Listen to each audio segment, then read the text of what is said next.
Welcome to the first episode of Screen Capture, a show where we discuss various movies and shows ranging from pop culture to cult classics all the way down to our personal favorites.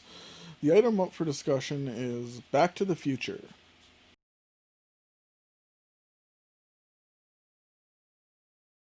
Back to the Future is a 1985 American science fiction film directed by Robert Zemeckis and written by Zemeckis and Bob Gale. Zemeckis and Gale wrote the script after Gale wondered whether he would have befriended his father if they attended high school together. Film studios rejected it Just don't think I can take that kind of rejection. until the financial success of Zemeckis' Romancing the Stone.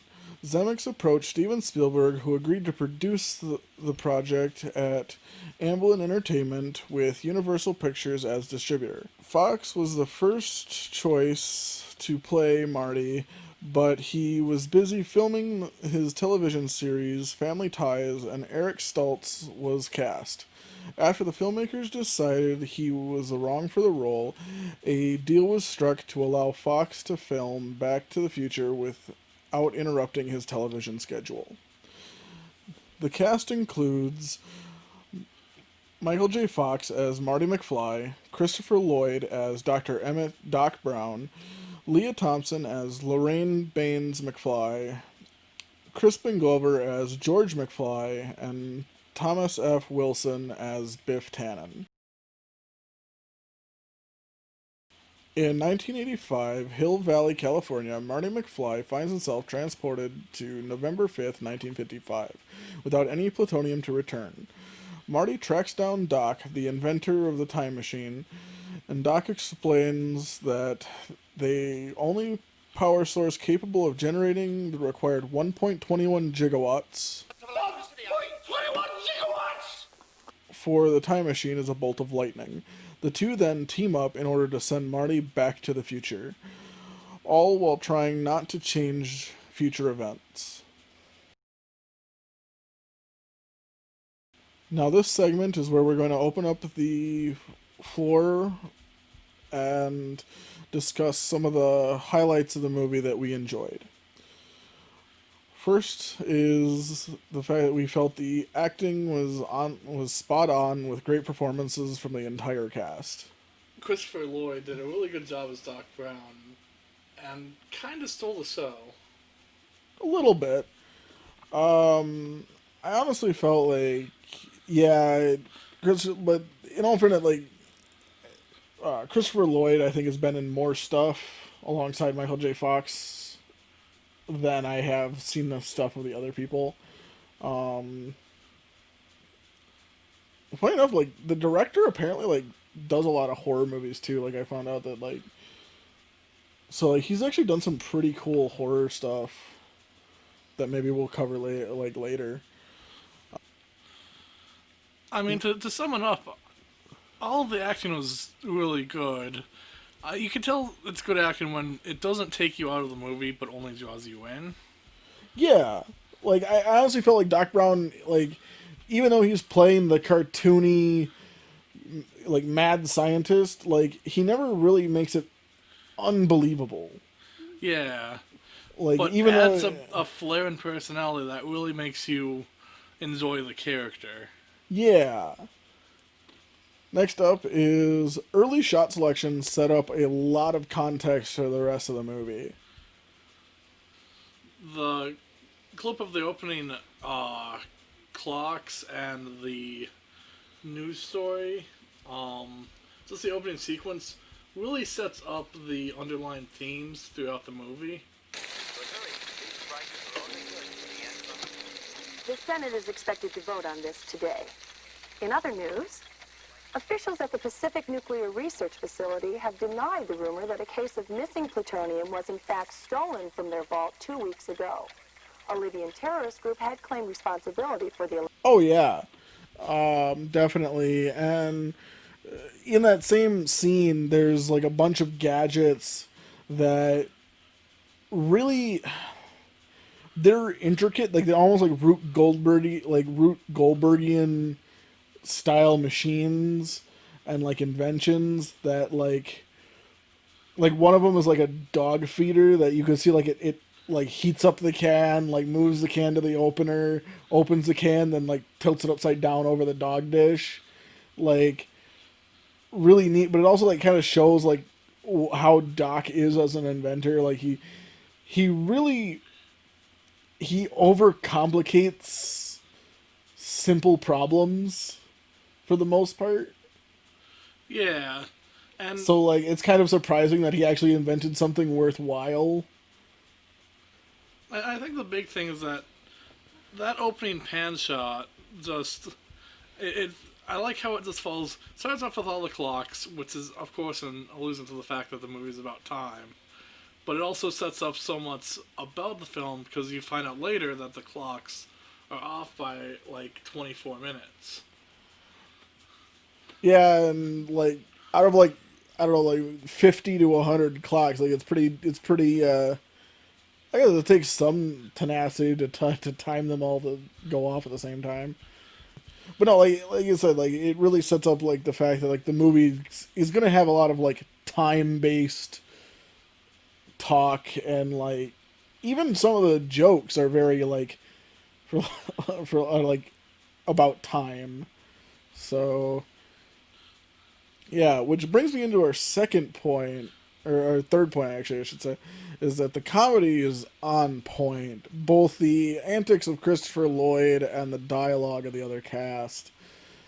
I like one of my favorite early spots that really just kind of shows like this, a little bit of the craziness is the scene where Doc is showing off the DeLorean, and like Marty's worried about getting run over, so he kind of like sidesteps, and like Doc, like without saying a word, just kind of like looks at him, looks at the ground, and then goes back to what he's doing, indicating Marty's supposed to keep where he is.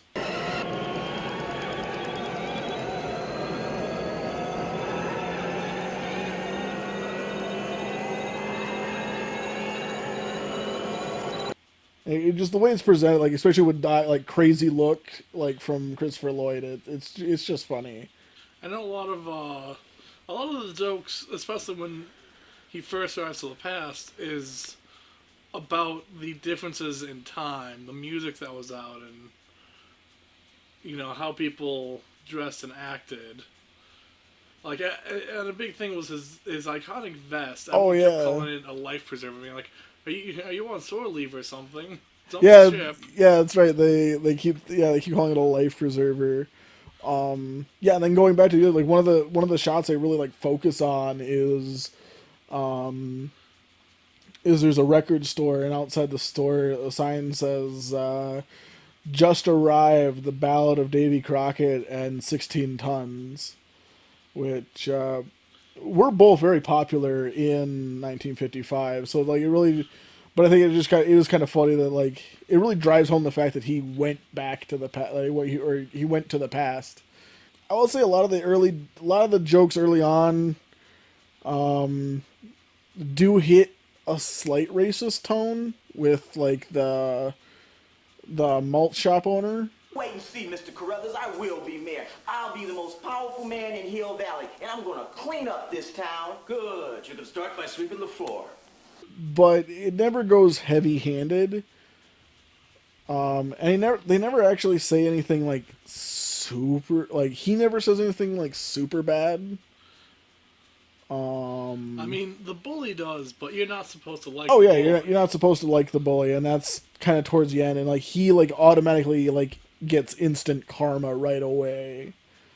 Because there's like I think there's one true racist slur that I caught in the movie, and it's uttered by one of the one of the evil characters of the movie, and like almost instantly upon uttering it, like he gets like, I don't want to say like threatened, but like he pretty much gets challenged by like 6 people at once for saying it, and like they all pretty much turn tail and run. So like he gets like an instant karma, which is so like even though there is, but at the same time it's supposed to take place in 1955, and It was a different time. everything being super PC, I think would really like take me out of that time period. And it just like it's a good thing. It's a good thing for I think people to remember like where society was, so that we can learn from it. You know.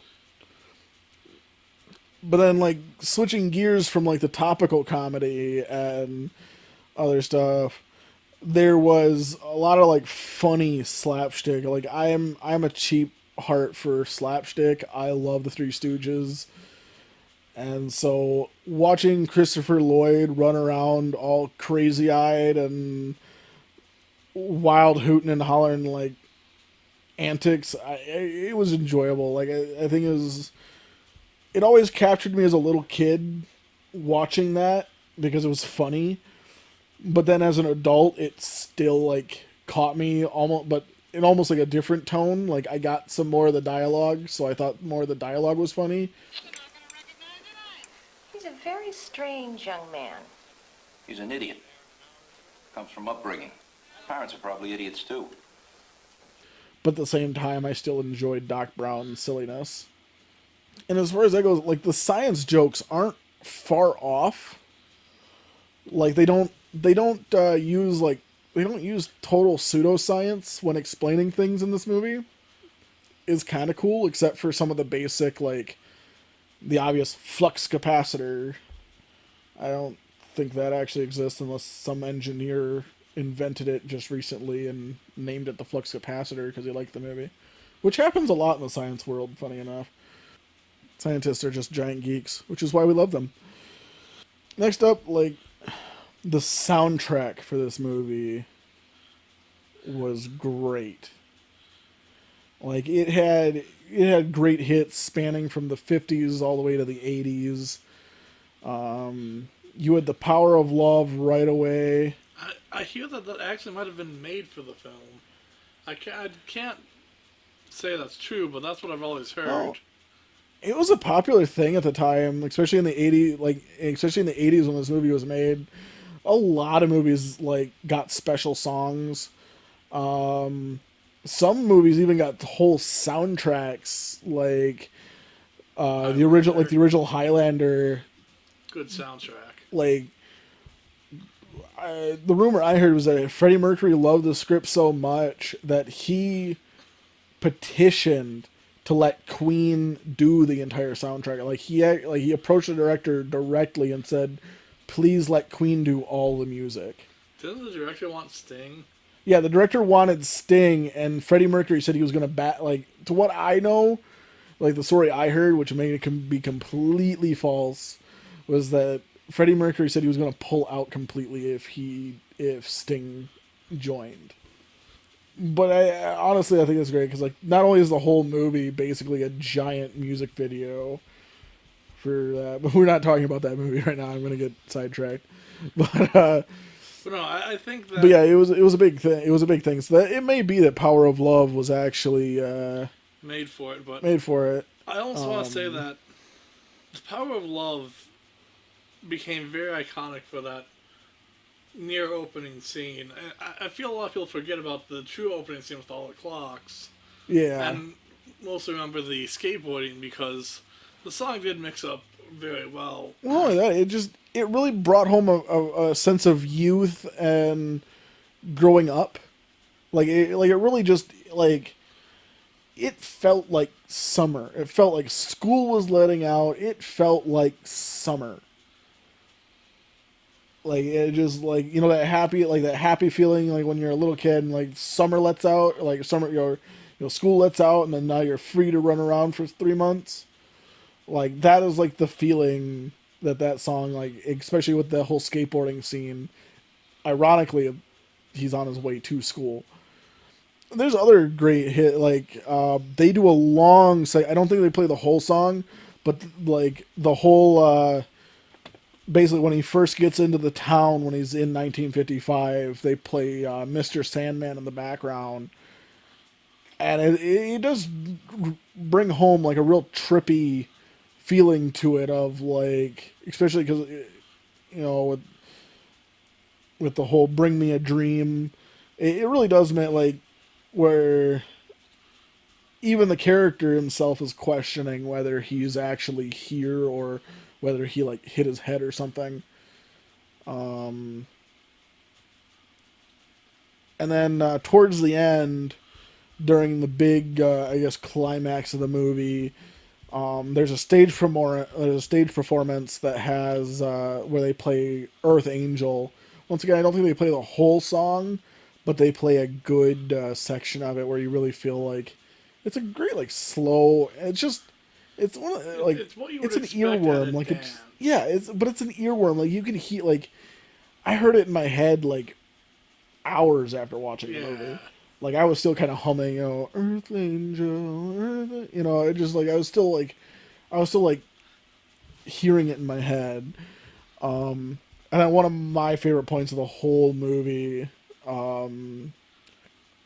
was when Marty McFly does a cover of Johnny Be Good. And it's a real upbeat kind of more Van Halen-esque version of Johnny Be Good, which is actually really cool. But I do like the Chuck Berry version a lot, and so like once again, it just great soundtrack for this movie. Like they pick their songs and use them really well.